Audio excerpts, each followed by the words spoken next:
Hello, this is Griffin Don, and we are in the Sports Lounge. And we're going to talk about a couple of things today. We're going to start off with March Madness. We're going to get into free agency. And we might have time to talk about Deshaun Jackson's situation in Philly. But, we had two big upsets. One to start it off with the Dayton, Ohio. And, start off the first game of the bracket with an upset is it's pretty amazing. Yeah, I mean, I hate Ohio State, but I picked them to win. Didn't think they were going to lose.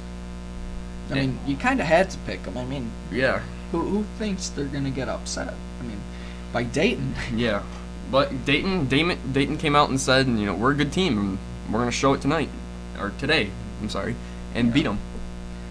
Yeah, and I hate Ohio State. I don't do brackets, so I'm always rooting against them. Mm-hmm. But, it really did kill people's brackets, and I feel sorry for them because they relied on Ohio, and you just don't do that because it's Ohio. And if you want to talk about a bracket killer, we're going to talk about Mercer and Duke. I mean, absolutely nobody saw this one coming. Yeah, they put Mercer just, they all played really good. They went out there and they beat Duke, the 3 seed. They put Emil Jefferson, their forward. He only had 2 points, and Rodney Hood, another forward, who had 35 minutes in the game, only scored 6. And, Jabari Parker, only 14 points. I mean, obviously not his best game, but I would think he'd come out and, show up in the first round.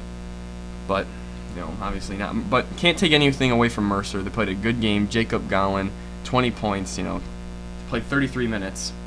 They even had a guy come off the bench, play 23 minutes, score 11 points, and that's Ike Nwamu.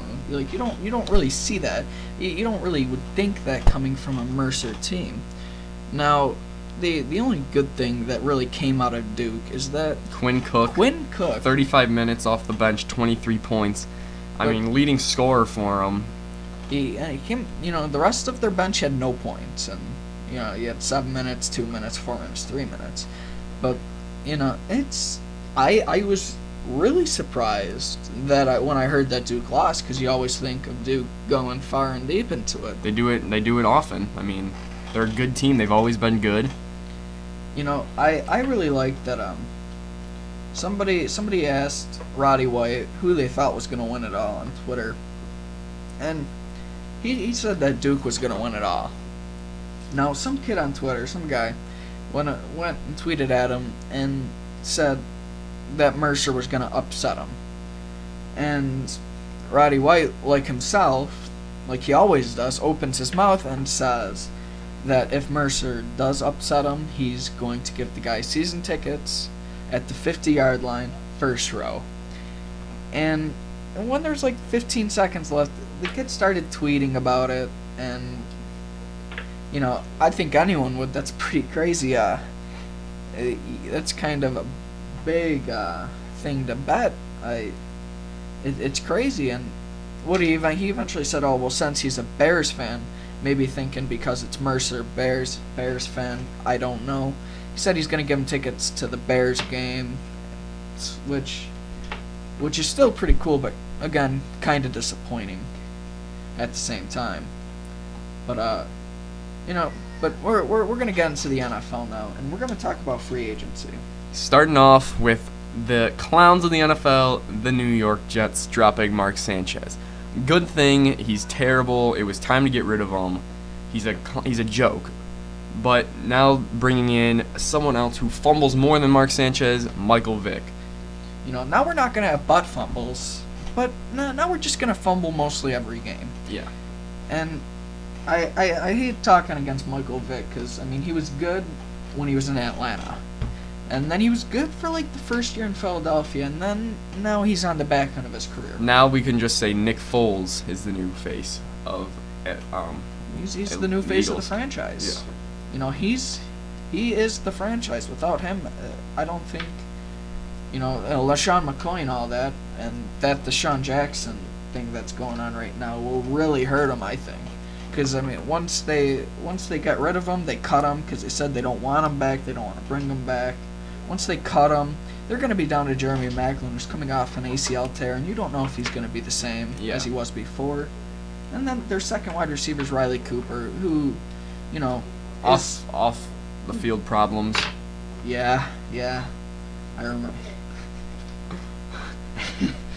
Well, you know, we'll skip past that, okay. But hey, he was a good target for him.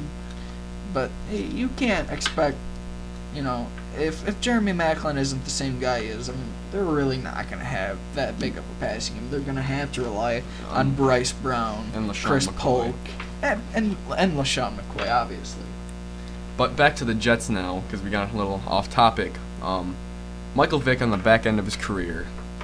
Yeah, and they you know, if he's in there to teach Geno Smith how to be a better quarterback, that could happen a little bit, but We won't see much improvement, if at all. yeah, because they have, you know, bad judgments during game, where to throw it, when to throw it. When to run. It's just, you know, the Jets are going to somehow make something of this and just make their team horrible, okay?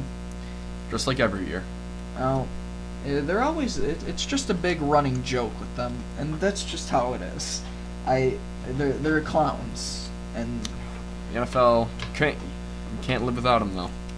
yeah, that's where all the media goes. Just like, you know, I'm pretty sure they only took in Tim Tebow just for the media attention and to sell tickets, which is smart and all, but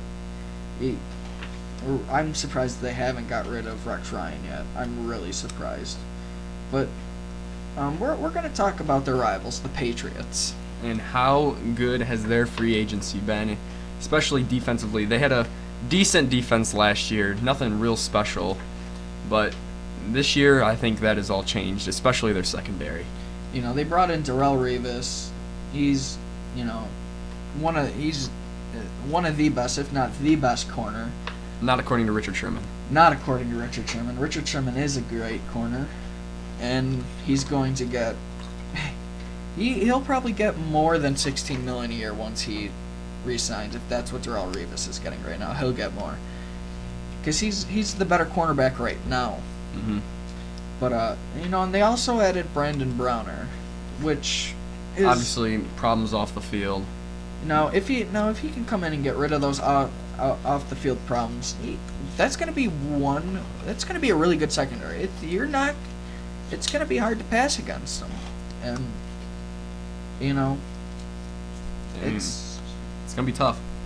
But now, I think the true winner of fantasy, my apologies, of the free agents is the Denver Broncos.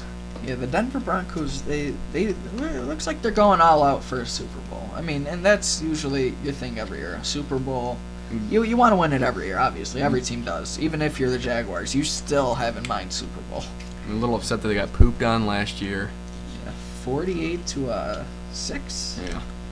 That's kind of embarrassing, and you know that's maybe why they're going out and they signed T.J. Ward from the Browns. Probably why they signed DeMarcus Ware, From the Cowboys. and you know it's gonna be hard to play against them. They also brought in Aqib Talib, so it's going to be Yeah. I mean who are you gonna game plan against? You have Aqib Talib, who's gonna take out your number one receiver every week. Mm-hmm. You know, and he's not going to be great against them, but he'll be, you know, he'll keep him to only a couple catches. He'll keep him in check. Yeah, and then if you're going to try to stop DeMarcus Ware, that's not going to happen because Von Miller's going to terrorize you from the other side. But when you want to try to stop Von Miller, DeMarcus Ware's going to just it's going to be hard to stop him, and I'm kind of interested. You know, I'm interested to see what teams do to try to stop this. And they also brought in Emmanuel Sanders, who is a really fast receiver. And now, to replace Eric Decker, who Yeah. went to the Clowns, the Jets. yeah, but you go from a 6'3" to 212-pound guy to a 5'10", 180-pound, really fast receiver. I mean, it's going to be nice to see what, you know, they'll have Emmanuel Sanders, Wes Welker, Demaryius Thomas, with Julius Thomas. it's going to be a great passing game. And if Moneyball can pick up where he left off last year, not at the beginning fumbling, they'll have a really good team, and it's going to be hard to stop them. Yeah. Unfortunately, do not want no Sean Moreno back. Not sure why. He had a great season. Yeah, he did. He went to Miami, could not get a deal there.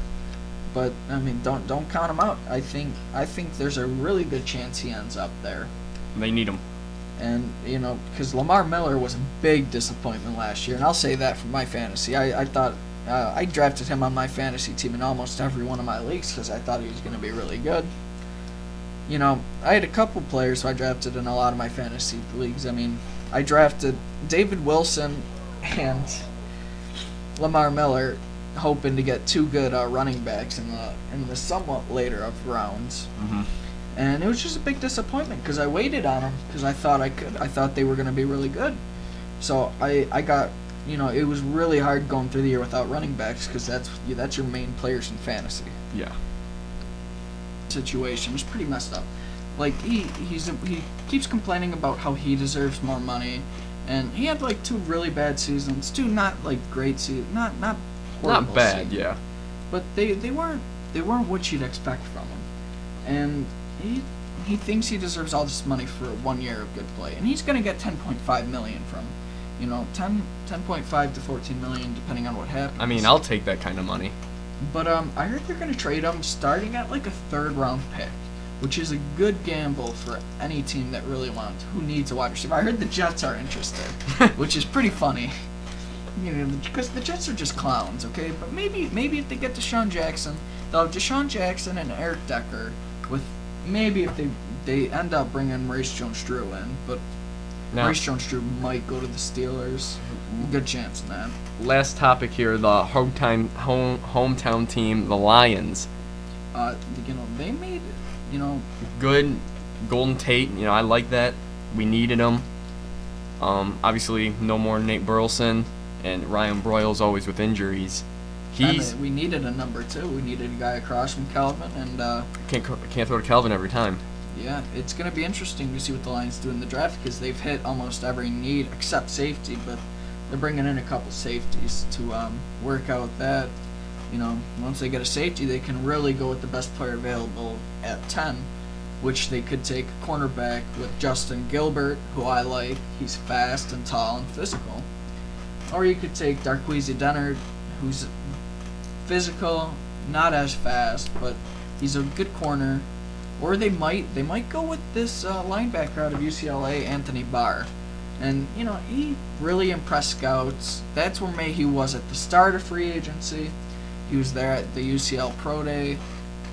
And just, it'll be interesting to see what happens. But, just tell us who you think's going to win it all in the bracket. In March Madness, and comment below on your fantasy or your comment your funniest fantasy football team names. We'd like to see that too. And your free agent winners. And just comment anything. Leave a like, subscribe. Follow us on Twitter, YT Sports Lounge. Oh yeah, gotta do that. We'll post on there. You can tweet at us, and We'll probably tweet you back. yeah. All right.